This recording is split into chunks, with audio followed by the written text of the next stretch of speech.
Here are 3 ways to improve your writing by following tips of Ben Franklin. Number 1, study writing that you like.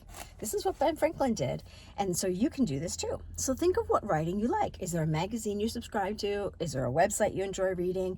Is there an author that you could buy book after book after book? Well, take some time and really study the paragraph structure, sentence structure, organization. For example, looking for things like, are the sentences long or short? Do they have a common techniques? Like, do they often begin sentences with a phrase or an action?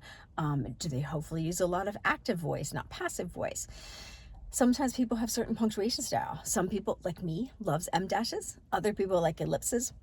And some people still like parentheses. Good God, no. And so take a look. What do you favor? What does the person you're admiring like?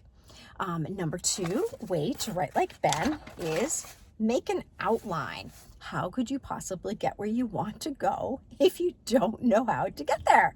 And so whether you're writing fiction or nonfiction, short or long, take pen to paper, finger to keys, and get it out of your head, the basic structure.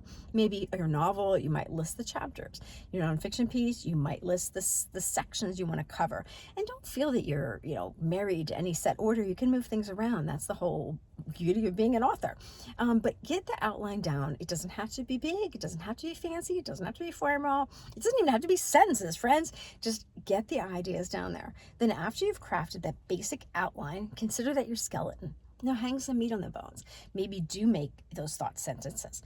Add a little bit more. Maybe break it up again. And so remember back in school, the outline structure, A, B, B, C, C, C, B, B, A. That's what you want to follow, friends. So make that plan. Last way to write like Ben Franklin is keep it smooth, clear, and short.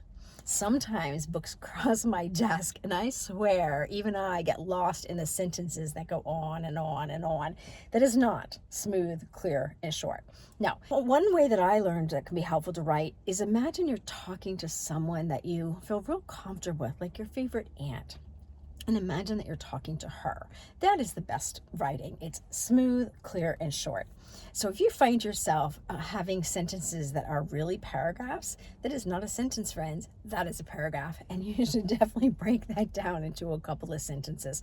If you find yourself using a structure where you have series within a series, so not only are there commas, but there's semicolons separating the series, it's probably too long of a sentence. You should break it down. So be like Ben, friends. Smooth, clear, and short.